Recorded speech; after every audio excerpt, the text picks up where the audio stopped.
Alaikum warahmatullahi wabarakatuh. Wa alaikum salam warahmatullahi wabarakatuh. Sisi ni Waislamu wa Mayorwa, kata ya Idetemya, wilaya Misungwi. Ombi letu, tunaombeni tupate eneo la msikiti. Kuna eneo hili hapa linauzwa shilingi milioni 6. Tunaombeni ndugu zanguni Waislamu, tusaidie tuweze kupata msikiti.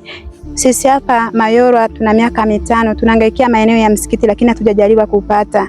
Waliojaliwa kununua maeneo ya msikiti, kila tukiwajitahidi kuwaomba tusaidie eneo la kujenga msikiti, mpaka hivi sasa hatujapata eneo la msikiti. Tuna watoto hawasomi madrasa, wanawake hawasomi madrasa, tupo nyumbani, hatuna chochote kile. Na mwezi wa Ramadhani ndio sasa hivi tunakaribia, hatujawahi kuswali tarawih katika Mayorwa. Watoto wetu hawajui kuswali swala za vipindi, hawajui maana ya madrasa ni nini, wanashida kwenye matumbao mbalimbali, wanacheza mipira. Tunaombeni mtusaidie tupate msaada wa kujengewa msikiti.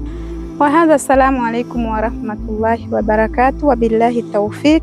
Nashukuruni sana. Iwapo tukifanikiwa na Allah walipeni kila la heri, awafungulieni milango ya riziki pale mtakapokuwa mmetoa, awazidishie mara 100 yake.